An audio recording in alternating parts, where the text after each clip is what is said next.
Hello, तो सभी को नमस्कार। आज फिर आ चुके हैं हम navy SSR 1/2027, navy medical assistant 1/2027, air force Y group 2/2027 के लिए इंपॉर्टेंट क्वेश्चंस का एक प्रैक्टिस सेट नंबर 2 लेकर के, जिसमें बिना वक्त गंवाए हम सीधे सीधे चलते हैं अपने प्रश्नों की ओर।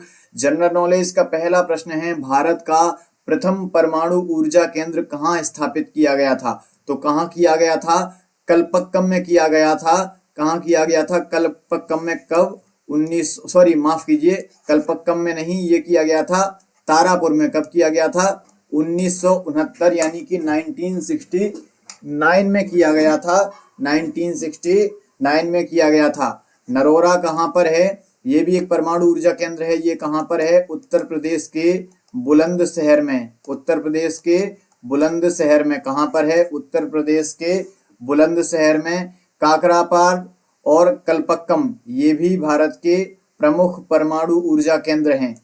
अगला प्रश्न है, सत्यमेव जयते किस उपनिषद से लिया गया है? शायद कल भी ये प्रश्न था, लेकिन ये था इसको प्रचलित करने वाले व्यक्ति कौन थे? तो कहाँ से लिया गया है? ये लिया गया है मुंडकोपनिषद से। कहाँ से लिया गया है? मुंडक उपनिषद से। कंठोपनिषद, छांदोग्य उपनिषद, ईशोपनिषद, इनके बारे में भी जानकारी लेनी आवश्यक है। कंठोपनिषद में यम और नचिकेता का संवाद है। किसका संवाद है? यम और नचिकेता का संवाद है। कुल उपनिषदों की संख्या, पुराणों की संख्या, इनके बारे में भी हमें जान लेना चाहिए। ओजोन परत वायुमंडल की किस परत में पाई जाती है? ओजोन परत जो है कहाँ पाई जाती है? वायुमंडल की जो विभिन्न परतें हैं उनमें से ओजोन परत जो है वो समताप मंडल में पाई जाती है। कहाँ पाई जाती है? समताप मंडल में पाई जाती है। यहीं पे ओजोन परत है। ओजोन का सूत्र क्या होता है? O3। ओजोन पाई जाती है जो हमें सूर्य की यूवी रेज यानी अल्ट्रावायलेट यानी पराबैंगनी किरणों से हमारी रक्षा करती है। क्षोभ मंडल जो है ये निचली परत है। यहाँ पर मौसम संबंधी घटनाएं जैसे वर्षा है, जैसे आंधी है, ये सब यहाँ पर होती हैं। आयन मंडल जो है यहाँ से रेडियोधर्मी किरणें जो हैं परावर्तित होती हैं। अगला प्रश्न है, भारत का दक्षिणतम बिंदु इंदिरा पॉइंट कहाँ पर स्थित है? इंदिरा पॉइंट कहाँ पर स्थित है? दक्षिणतम बिंदु इंदिरा पॉइंट जो है, सबसे पहले तो जान लेना है कि भारत का सबसे दक्षिणी बिंदु कहाँ पर है। कौन सा है? इंदिरा पॉइंट, जो कि लक्षद्वीप में नहीं है। ग्रेट निकोबार, बड़ा निकोबार जिसे हिंदी में लिखा है, ग्रेट निकोबार में है। कहाँ पर है? ग्रेट निकोबार में है। कहाँ पर है? ग्रेट निकोबार में है। और ये कहाँ पर पड़ता है? कन्याकुमारी में ही पड़ता है। ठीक है। अगला प्रश्न देखते हैं, विजय स्तंभ कहाँ पर स्थित है? विजय स्तंभ कहाँ पर है? चित्तौड़गढ़ में। कहाँ पर है? चित्तौड़गढ़ में। महाराणा कुंभा ने इसे बनवाया था। महाराणा कुंभा ने शायद मालवा विजय के उपलक्ष्य में बनवाया था, लेकिन कंफर्म कर लेंगे, ये मुझे कंफर्म नहीं है। मालवा विजय में भी मालवा विजय के उपलक्ष्य में बनवाया था। दिल्ली जो है भारत की वर्तमान में क्या है? राजधानी क्या है? दिल्ली है। और 1911 में ब्रिटिश भारत में राजधानी कोलकाता से दिल्ली स्थानांतरित की गई थी। पहले राजधानी कहाँ पर थी? कोलकाता में थी। जयपुर जो है इसे पिंक सिटी कहा जाता है। गुलाबी शहर किसे कहा जाता है? जयपुर को कहा जाता है। पिंक सिटी यानी गुलाबी शहर किसे कहा जाता है? जयपुर को कहा जाता है पिंक सिटी।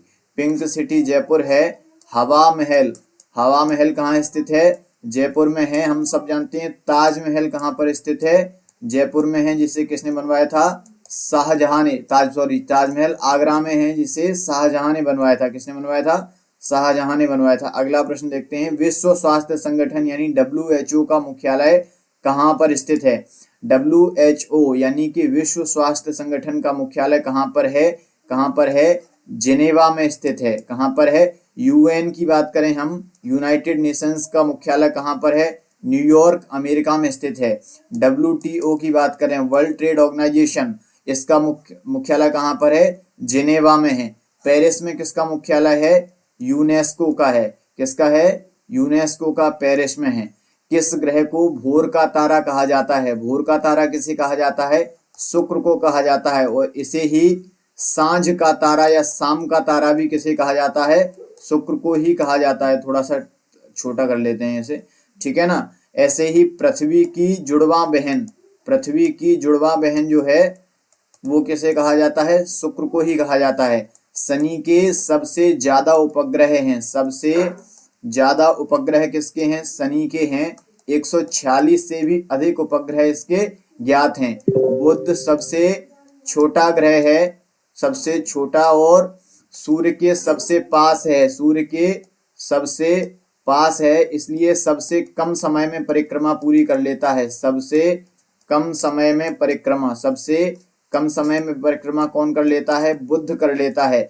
मंगल जो है इस पर जीवन पाए जाने की संभावना है। जीवन पाए जाने की क्या है? संभावना है। जीवन पाए जाने की संभावना किस पर है? मंगल पर है। साथ ही मंगल ग्रह जो है यहाँ लाल रंग पाया जाता है, किसकी वजह से? आयरन ऑक्साइड की वजह से। किसकी वजह से? आयरन ऑक्साइड की वजह से। इसी तरह हम देखें कि लाल रंग जो है लाल मिट्टी में लाल रंग होता है, वो भी किसकी वजह से होता है? आयरन ऑक्साइड की वजह से। किसकी वजह से? आयरन ऑक्साइड की वजह से।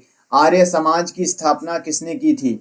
शांत रहो। आर्य समाज की स्थापना किसने की थी? आर्य समाज की स्थापना सबसे पहले देखो स्वामी विवेकानंद जी। किसकी स्थापना की थी? रामकृष्ण मिशन की। रामकृष्ण मिशन की स्थापना स्वामी विवेकानंद जी, रामकृष्ण परमहंस इनके गुरु थे। राजा राम मोहन राय किसकी स्थापना की थी? ब्रह्म समाज की स्थापना की थी। किसकी की थी? ब्रह्म समाज की स्थापना की थी। स्वामी दयानंद सरस्वती इसका राइट आंसर हो जाएगा। इन्होंने की थी आर्य समाज की स्थापना। किसकी स्थापना की थी? आर्य समाज की स्थापना। वेदों की ओर लौटो का नारा किसने दिया था? स्वामी दयानंद सरस्वती जी ने। वेदों की ओर लौटो का नारा किसने दिया था? स्वामी दयानंद सरस्वती जी ने। सती प्रथा का उन्मूलन, सती प्रथा का उन्मूलन कब हुआ था? 1829 में। Lord William waiting, Lord William waiting ने किया था। किसके प्रयासों से हुआ था? राजा राम मोहन राय के प्रयासों से। ठीक है ना। ईश्वर चंद्र विद्यासागर, इन्होंने विधवा पुनर्विवाह जो अधिनियम था 1856, विधवा पुनर्विवाह में बहुत महत्वपूर्ण भूमिका निभाई थी, बहुत प्रयास किए थे इन्होंने। ठीक है ना। अगला है रेड क्लिफ रेखा किन दो देशों के बीच की सीमा है? रेड क्लिफ रेखा किन दो देशों के बीच की सीमा है? भारत चीन की देखेंगे कौन सी है? मैकमोहन रेखा। कौन सी है? मैकमोहन रेखा। भारत पाकिस्तान की कौन सी है? Radcliffe. तो सही आंसर क्या हो जाएगा? Bharat Pakistan, option number B. Bharat Afghanistan की डूरंड रेखा, कौन सी? डूरंड रेखा। और भारत नेपाल का ये खुला बॉर्डर है। अगला प्रश्न है भारत में श्वेत क्रांति के जनक कौन है? वर्गीज कुरियन। कौन है? वर्गीज कुरियन। एम एस स्वामीनाथन किसके हैं? हरित क्रांति के जनक। हरित क्रांति के जनक। श्वेत क्रांति का संबंध किससे होता है? दुग्ध उत्पादन से, यानी दूध उत्पादन से। हरित क्रांति का संबंध किससे होता है? हरित क्रांति का संबंध होता है फसलों के उत्पादन से, फसलों के उत्पादन में वृद्धि से। अगला प्रश्न देखते हैं गीत गोविंद के रचयिता कौन है? जयदेव। बाण भट्ट ने क्या लिखा है? हर्षचरित। और ये किसके दरबारी कवि थे? हर्षवर्धन के। कौन थे? बाण भट्ट। सूरदास ने क्या लिखा है? सूर सारावली। सूर सारावली। साहित्य लहरी, साहित्य लहरी, ये कुछ रचनाएं हैं किनकी? सूरदास की। कालिदास जी, कालिदास जी ने क्या लिखा है? अभिज्ञान शाकुंतलम।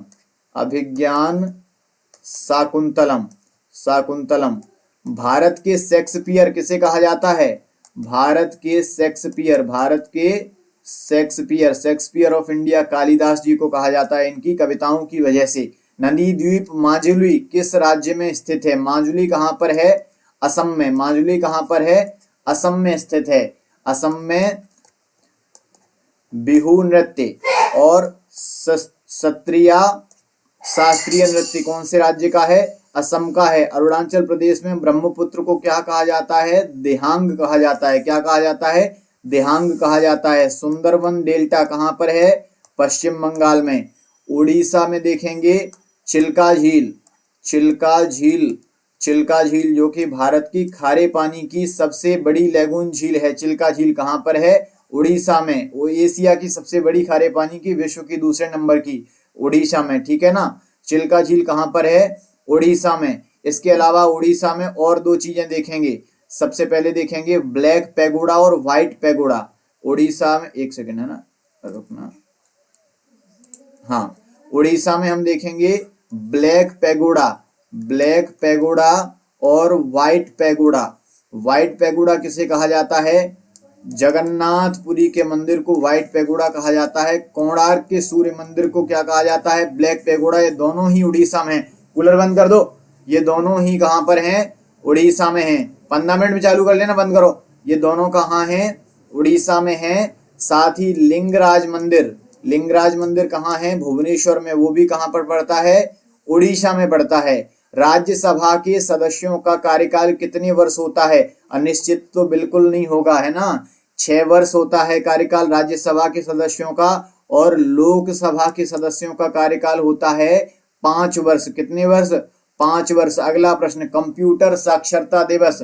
कंप्यूटर साक्षरता दिवस कब मनाया जाता है? 2 दिसंबर को। कब मनाया जाता है? 2 दिसंबर को। 1 दिसंबर को वर्ल्ड एड्स डे, विश्व एड्स दिवस मनाया जाता है, ठीक है ना। 5 दिसंबर को स्वयं सेवा दिवस, स्वयं सेवा दिवस। ये इतना इंपॉर्टेंट नहीं है, लेकिन इंपॉर्टेंट है 10 दिसंबर को मानवाधिकार दिवस। मानवाधिकार दिवस यानी ह्यूमन राइट्स डे कब है? 10 दिसंबर को। अगला, मिसाइल मैन ऑफ इंडिया किसे कहा जाता है? डॉक्टर एपीजे अब्दुल कलाम जी को, जो कि 2002 से 2007 तक भारत के राष्ट्रपति रहे थे। कौन रहे थे? प्रेसिडेंट ऑफ इंडिया रहे थे, भारत के राष्ट्रपति रहे थे। Doctor APJ Abdul Kalam. Wings of fire, wings of fire किसकी पुस्तक है? डॉक्टर एपीजे अब्दुल कलाम जी की। डॉक्टर विक्रम साराभाई, डॉक्टर होमी जहांगीर भाभा, भारतीय परमाणु कार्यक्रम के जनक, भारतीय परमाणु कार्यक्रम के जनक डॉक्टर एच.जे. भाभा, भारतीय अंतरिक्ष कार्यक्रम के जनक, भारतीय अंतरिक्ष कार्यक्रम के जनक डॉक्टर विक्रम साराभाई जी, भारतीय अंतरिक्ष कार्यक्रम के जनक, ठीक है ना। Doctor C V. Raman ji, doctor C V. Raman ji को फिजिक्स का नोबेल प्राइज मिला था, फिजिक्स का नोबेल प्राइज मिला था। और किसके लिए मिला था फिजिक्स का Nobel prize?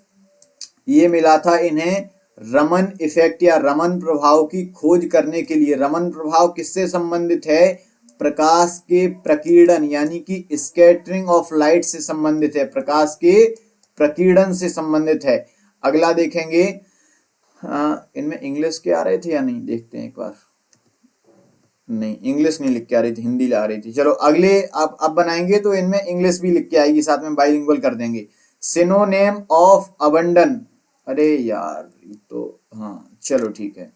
Synonym of abandon, abandon का मतलब होता है त्याग देना। ये तो रिपीट हो गया, कल भी था शायद ये तो, है ना। कीप का मतलब होता है रखना, प्रोटेक्ट का मतलब होता है सुरक्षा करना, है ना। सपोर्ट का मतलब होता है सहायता करना, ये तो हो ही नहीं सकते। फॉरसेक का मतलब होता है कहीं से चले जाना, कहीं त्याग देना, किसी जगह को या किसी इंसान को छोड़ देना। अगला है, ये कल भी कराया था तो हमने नया ले लिया, यहाँ पे कैलियस ले लिया है। कैलियस का बताना है हमें, कैलियस का बताना है, कैलियस का बताना है। कैलियस का मतलब है कठोर। काइंड तो होगा नहीं, है ना। सिंपैथेटिक भी नहीं होगा, वो तो अंदर से दयालु टाइप का हो जाता है। सेंसिटिव तो बिल्कुल नहीं होगा, इसका हो जाएगा इंड्यूरेटेड। इंड्यूरेटेड या फिर क्या कह सकते हैं, या फिर कह सकते हैं फीलिंगलेस, फीलिंगलेस, ठीक है ना। अगला देखते हैं, choose the correctly spelled word. तो डबल एम और डबल टी दोनों होने चाहिए कॉमिटी में, ठीक है ना।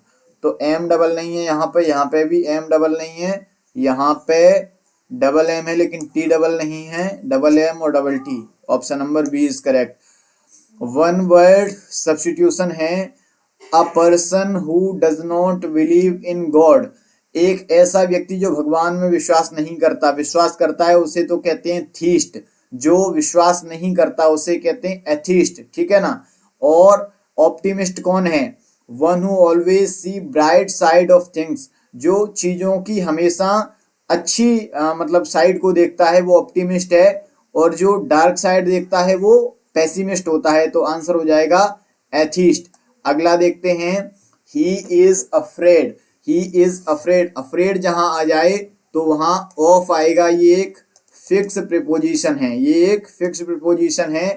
To cry wolf means, to cry wolf का मतलब क्या होगा?